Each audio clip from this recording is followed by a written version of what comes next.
Shalom. Puji Tuhan untuk semua kebaikan yang Tuhan boleh nyatakan dalam kehidupan kita bersama. Sepanjang bulan Agustus, kita memiliki tema yang cukup menarik di gereja kita, yaitu janji Tuhan tentang kekuatan. Saya tidak tahu bagaimana perjalanan pribadi Bapak Ibu Saudara dalam menikmati kekuatan menjalani tiap pergumulan. Saya yakinlah masing-masing kita itu punya pergumulan, punya tantangan yang berbeda antara satu dengan yang lain. Tapi kalau kita boleh sadari sampai hari ini, kalau kita sampai di akhir bulan Agustus, kita hanya bisa melihat hanya tangan Tuhan yang memampukan kita. Amin.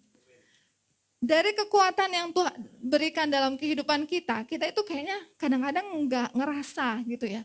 Pokoknya mampu aja melewatinya.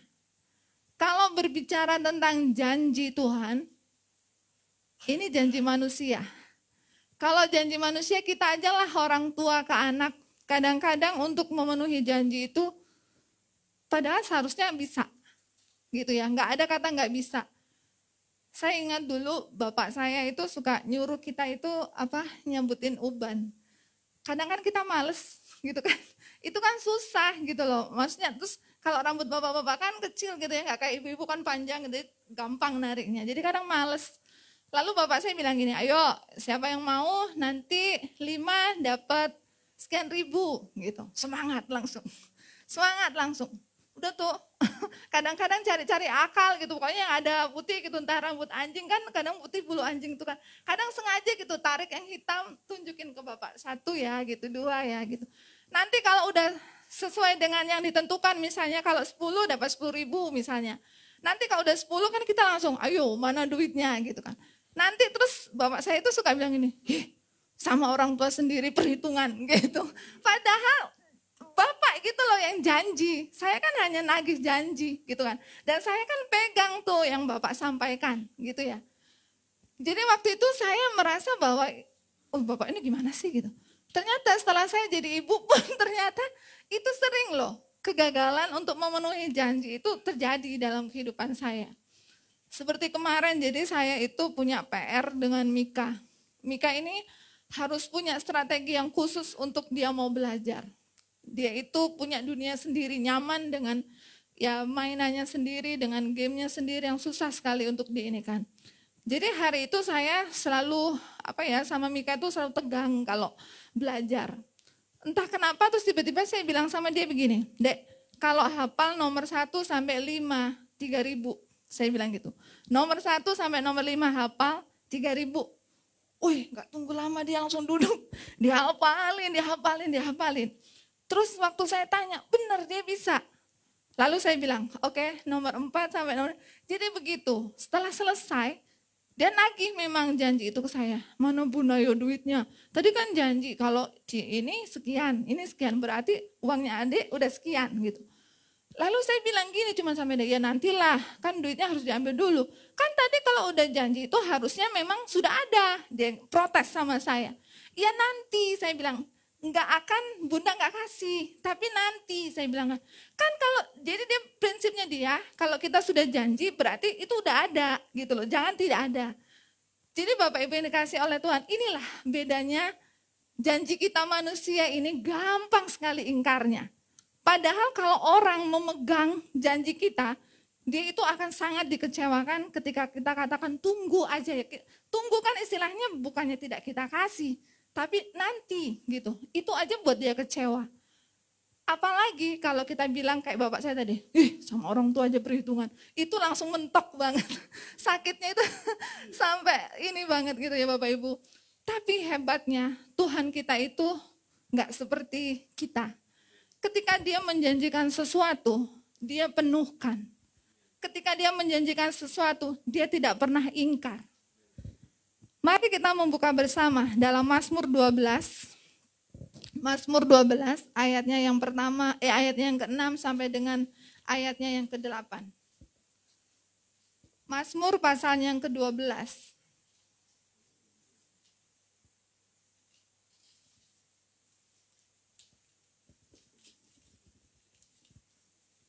Mazmur pasal yang ke-12, ayatnya yang ke-6 sampai dengan ayat yang ke-8. Demikian bunyi firman Tuhan. Oleh karena penindasan terhadap orang-orang yang lemah, oleh karena keluhan orang-orang miskin, sekarang juga aku bangkit firman Tuhan. Aku akan memberi keselamatan kepada orang yang menghauskannya. Janji Tuhan adalah janji yang murni, bagaikan perak yang teruji 7 kali dimurnikan dalam dapur peleburan di tanah. Engkau Tuhan yang akan menepatinya. Engkau akan menjaga kami senantiasa terhadap angkatan ini. Jadi Bapak Ibu, janji Tuhan itu begitu murni. Dia diuji sampai 7 kali dalam dapur peleburan di dalam tanah. Ngebayangin ya, sekali peleburan aja itu sudah bagus banget perak. Apalagi sampai 7 kali. Begitu murninya janji Tuhan itu digambarkan dalam Mazmur. Begitu murninya janji itu tidak akan tidak akan goyah sedikit pun, tidak akan rusak sedikit pun, tidak akan tercela sedikit pun, tidak dipenuhi oleh Tuhan. Begitu murninya sehingga kita tidak perlu khawatir Tuhan tidak akan memenuhi masing-masing janji yang Tuhan tetapkan dalam kehidupan masing-masing kita. Hanya ada kalanya kita sulit sekali untuk melihat Tuhan memenuhi janjinya. Karena apa? Karena kita tidak setia dalam proses. Janji saja diproses sedemikian murninya, apalagi kita yang menerima janji itu sendiri. Bapak Ibu yang dikasih oleh Tuhan, janji yang murni itu bagaikan perak yang teruji sampai 7 kali dimurnikan. Jadi janji Tuhan itu adalah janji yang tidak akan meleset, yang selalu tepat dan akan terjadi sesuai dengan waktunya Tuhan. Bukan sesuai dengan waktunya saya dan Bapak Ibu. Jadi sesuai dengan waktunya Tuhan. Lalu kenapa Tuhan menjanjikan kepada kita kekuatan? Karena masing-masing kita pasti akan menghadapi pergumulan, akan menghadapi masalah dalam hidup ini. Tuhan kan tidak menjanjikan bahwa kehidupan kita ini akan baik-baik saja. Ya. Kehidupan kita ini pasti akan ada masalah. Masalah itu tanpa kita undang juga dia datang. Mau kamu siap atau tidak siap, masalah itu bisa datang. Entah itu dalam kesehatan, entah itu dalam pekerjaan, dalam kehidupan rumah tangga, atau mungkin dalam kehidupan pergaulan kita. Bapak Ibu yang dikasih oleh Tuhan, prinsip orang yang memegang janji Tuhan yang pertama adalah harus menunggu dengan panjang sabar. Kenapa Tuhan menjanjikan kepada kita kekuatan? Karena kita itu tidak panjang sabar dalam menjalani proses untuk kita mencapai janji Tuhan itu. Kadang-kadang kita enggak melihat Tuhan memenuhi janjinya karena apa? Kita baru setengah jalan. Lalu kita mencari-cari Tuhan, engkau di mana? Padahal kalau kita memegang janji Tuhan, kalau kita memegang erat janji Tuhan, maka saat itu juga pemenuhan Tuhan akan janji kekuatan itu berlaku dalam kehidupan kita dalam menjalani proses. Tapi kita kadang-kadang masih mencari Tuhan, engkau di mana? Padahal kalau kita memegang janji itu begitu erat, lalu menjadikan itu dalam bagian kehidupan kita, dalam proses itu Bapak Ibu dan saya akan memperoleh janji kekuatan itu. Hanya dalam proses Bapak Ibu bangsa Israel, waktu Tuhan menjanjikan bahwa mereka akan dibawa ke tanah perjanjian, dalam prosesnya, dalam perjalanan menuju tanah perjanjian, waktu masalah makan aja, mereka bisa ribut. Mereka bisa bersungut-sungut, nggak ada hentinya. Lalu Tuhan mengirimkan mana di pagi hari. Setiap hari begitu. Udah dikasih mana, masih kurang. Ngomel lagi karena bosen dengan rasanya. Lalu Tuhan kirimkan lagi burung puyuh. Itu pun masih ngomel dan bersungut-sungut. Bapak Ibu yang dikasih oleh Tuhan, dalam menjalani proses untuk kita bisa melihat janji Tuhan apa sih, kan kita nggak pernah tahu ya. Pemenuhan janji Tuhan itu modelnya seperti apa di ujung sana. Misalnya saya berdoa untuk satu hal dalam pergumulan saya, misalnya tentang pendidikan anak-anak saya. Saya tidak akan pernah tahu bahwa di ujung sana nanti pendidikan anak-anak saya seperti apa modelnya yang Tuhan mau tetapkan. Saya tidak pernah tahu anak-anak saya akan menjadi apa di ujungnya nanti. Tapi dalam proses itu ketika kita memegang janji Tuhan itu begitu erat, yang kita tahu bahwa di ujung nanti semuanya yang baik untuk mereka.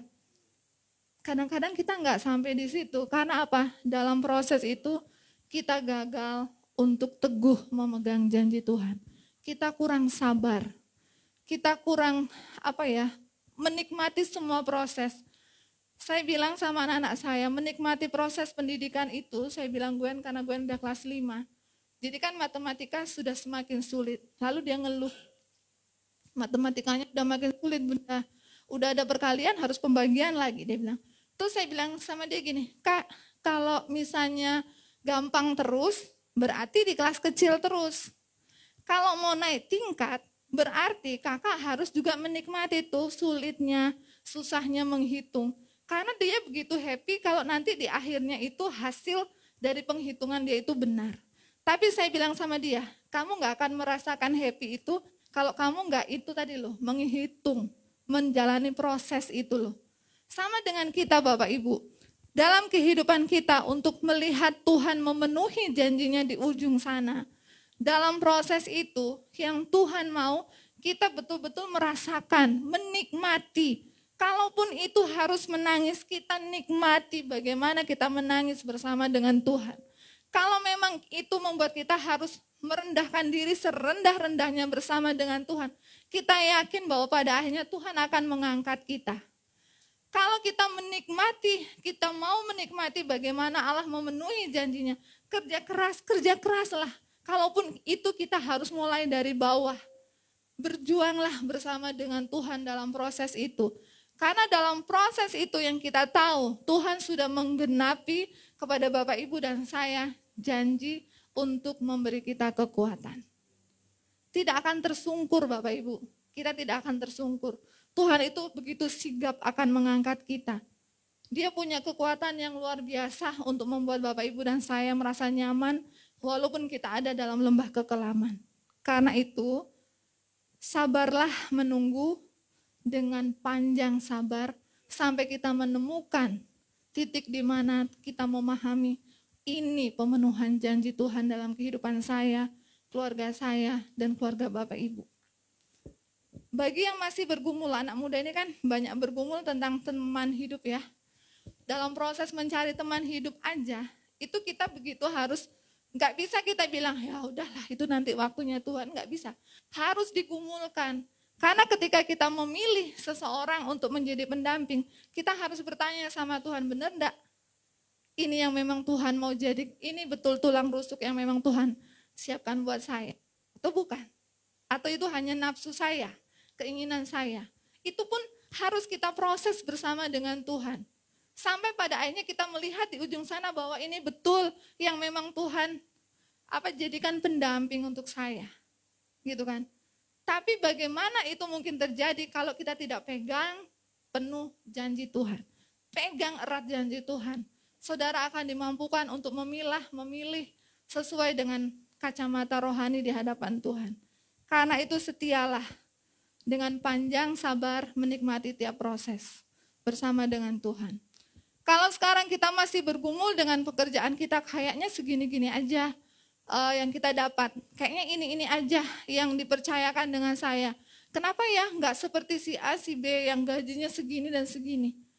Jalanilah semua proses itu dengan ucapan syukur, dengan memegang janji Tuhan, mensyukuri, menikmati, sampai pada akhirnya kita melihat Tuhan mengangkat kita secara luar biasa.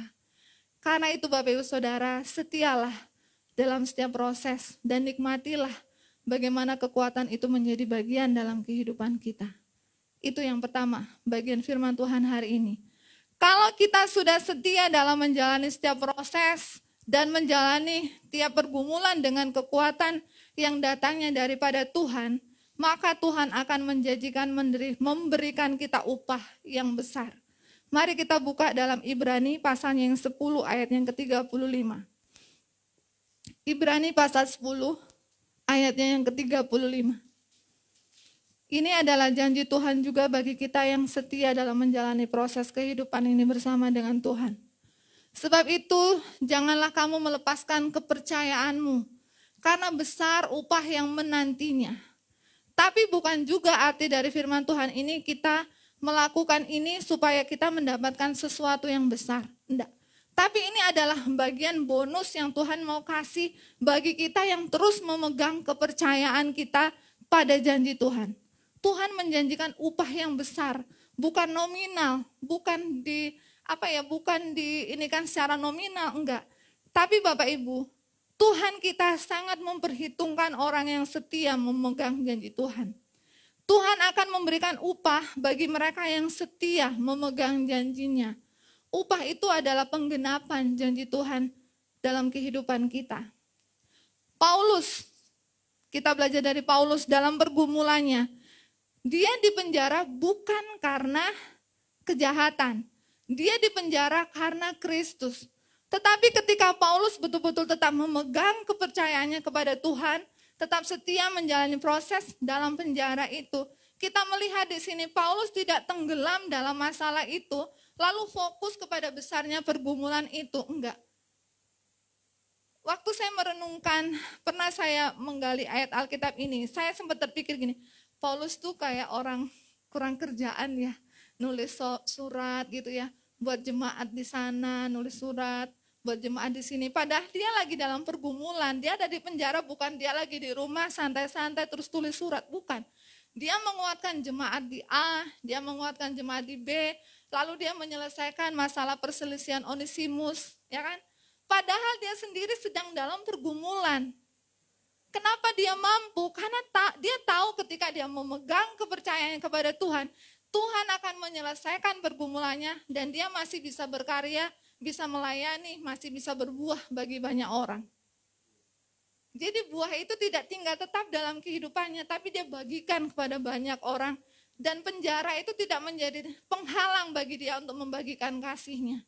Kadang-kadang pergumulan membuat kita mengurung diri, lalu kita justru menjauhkan diri dari persekutuan, lalu kita menjauhkan diri dari kehidupan kita bersosialisasi dengan orang.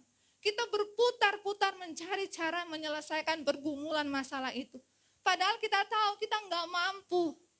Tapi kita memakai pikiran kita, mencoba mencari cara A, B, dan C, tanya ke A, ke B, ke C, yang justru akan membuat kita semakin terpuruk. Coba kalau kita datang sama Tuhan, kita akan mendapatkan kelegaan. Itu bedanya Paulus. Dalam pergumulannya dia tidak tenggelam, tapi dia menikmati proses dia ada di penjara, lalu dia membagi kasihnya kepada orang lain. Dan semua orang terberkati. Dan ketika Paulus dengan teguh tidak melepaskan kepercayaannya kepada Tuhan, Tuhan itu yang mengurus Paulus sampai dia bisa keluar dari penjara. Bukan manusia, tapi Tuhan yang berperkara dalam kehidupan Paulus. Saya tidak tahu sekarang, masing-masing pergumulan kita kadarnya berbeda. Tetapi masing-masing kita dijanjikan Tuhan bahwa Bapak, Ibu, dan saya, ketika kita memegang teguh janji Tuhan itu, dalam kekuatan yang Tuhan berikan untuk kita menjalani tiap proses, Bapak, Ibu, kita akan dibawa Tuhan untuk bisa mendapatkan upah dengan pemenuhan janji Tuhan dalam kehidupan saya dan Bapak Ibu. Jadi tidak ada alasan bagi kita untuk khawatir, tidak ada alasan bagi kita untuk tawar hati, tidak ada alasan bagi kita untuk menjauhkan diri dari persekutuan.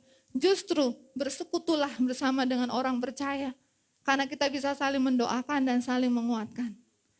Saya cukup merasakan bersyukur untuk semua jemaat, Bapak Gembala, Ibu, dan juga seluruh jemaat yang terus banyak mendukung ya. Itu terasa loh Bapak Ibu. Jadi mengurus orang sakit, sebetulnya waktu Mika masuk rumah sakit itu, saya sebetulnya dalam kondisi juga drop. Pusing yang nggak pernah saya rasa pusing itu sampai sebegitu. Makanya Pak Farel sempat bilang, ya udah biar aku yang jaga di rumah sakit. Karena dia tahu saya sebetulnya nggak mampu untuk jaga Mika hari itu. Karena tipes itu kan dia sama sekali nggak boleh turun dari tempat tidur. Jadi semuanya harus diinikan karena Mika bukan gejala hari itu. Gejalanya itu di rumah. Jadi waktu saya bawa itu ternyata dia sudah positif tipes. Jadi dokter bilang harusnya ini dari awal Bu. Cuman kan karena kita di sekolah hari itu lagi marak COVID ya. Jadi saya juga agak gimana mau bawa dia. Lalu Pak Farel bilang ya udah aku yang jaga. Tapi Mika nggak mau ayah katanya gitu, maunya sama bunda katanya gitu. Akhirnya saya bilang ya udahlah, nanti daripada dia juga rewel gitu pikiran saya juga di rumah nggak tenang. Akhirnya memang saya yang jaga. Bapak Ibu mendoakan, Bapak Ibu berperan untuk mendoakan kami, itu terasa. Jadi kuat-kuat aja, baik-baik saja. Entah sakit kepala itu hilang kemana, saya juga nggak minum obat gitu loh Bapak Ibu. Tapi kekuatan persekutuan itu begitu terasa. Mungkin Bapak Ibu nggak hadir, tapi kekuatan doa itu begitu terasa dalam persekutuan bersama. Jadi Bapak Ibu yang dikasih oleh Tuhan, sepanjang bulan Agustus ini kita terus dikuatkan melalui dan diingatkan melalui firman Tuhan tentang janji kekuatan.